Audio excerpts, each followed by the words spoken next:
Double Dragon is kind of intriguing in many ways, one of the most groundbreaking games in terms of creating and popularising a genre, yet, well, it's not so much been superseded by others in the world of beat-em-ups, it's more that it was never really like any other game that's not made by Technos.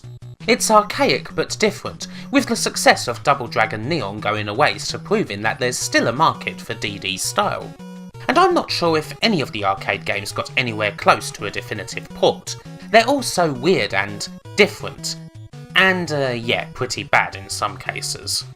My fondest memories of the series come with a game that seems to sum up all the quirks of Double Dragon perfectly, the NES version of Double Dragon 2 The Revenge.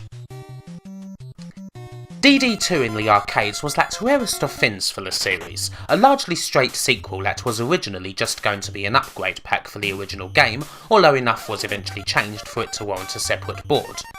Still, it's the only sequel in the series that pretty much just offers more Double Dragon with much the same plot, only Marion is now locked up in a fridge as opposed to being in distress.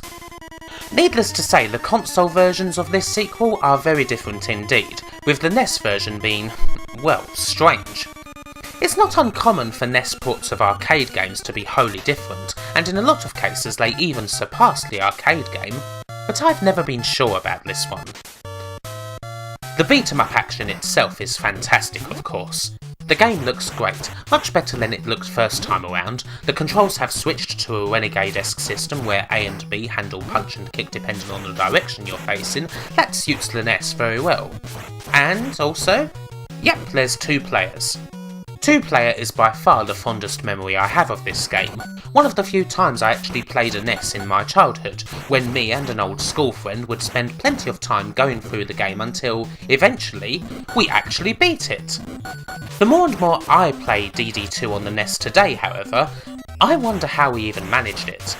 2-player is also useful for beating the crap out of poor old Jimmy at the start and taking all of his lives.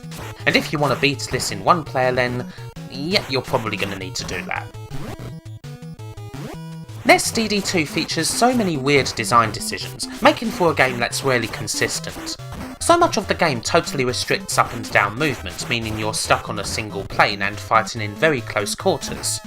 This makes special moves more useful than ever, so it's good that there's a few of them. They're tough to pull off, but there are very few things more satisfying on the NES than sending an opponent flying with the Dragon Knee, along with the gunshot effect that accompanies it. Uppercuts and spin kicks also add to an impressive arsenal, and if you're able to pull this stuff off consistently then you can breeze through most of the game. But that's an important thing about DD in general. The play is so much more technical than most other beat-em-ups, way more than the button bashing likes of Final Fight that followed on from it. You can bash and be successful, but the best play in this game comes with finesse.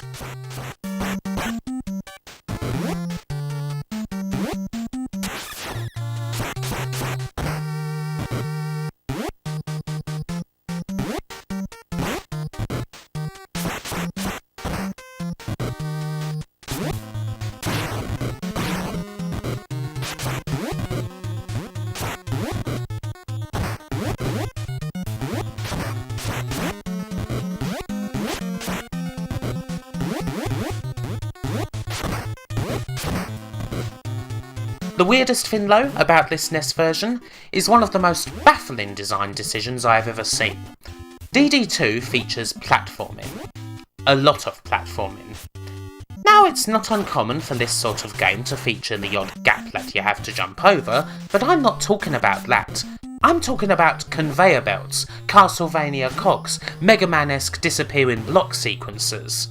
And this is a beat-em-up game where jumps are automatically ungainly, require both buttons to perform, and are delayed because they're integral to the special move system. It's horrible. It doesn't work.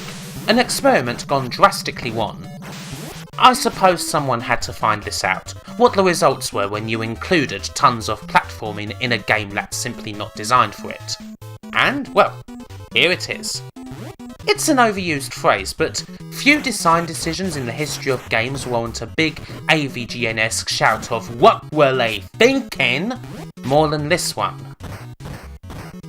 So my experience of playing DD2 is usually quite wild.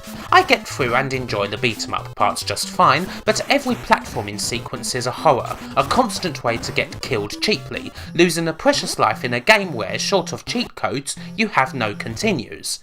And it's not like the beat-em-up portion itself isn't quite tough to begin with. It all comes to a head in the second half of the trap room, where you have to navigate cogs and conveyor belts, with cheap death a constant punishment for failure, with the worst jumps you could possibly have.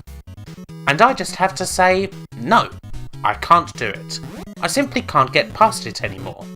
I cannot envision a time in which 10-year-old me and a friend got through it. Surely we cheated somehow. It almost feels like a different lifetime. And yet I do have a spot for this game.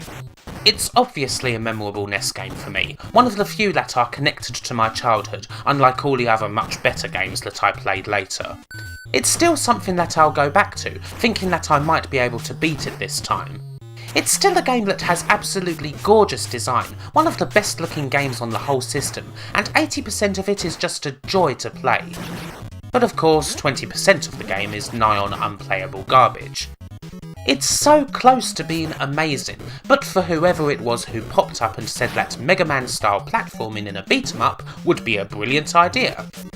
It would be an oddity in most other series, but then this is the same series that gave us Neon, Double Dragon 3, and the almighty Double Dragon 5 The Shadow Falls, a game so good that Street Fighter 2 itself fell prostrate at its feet. With that in mind, the NES version of DD2, well, it almost feels appropriate. See you tomorrow.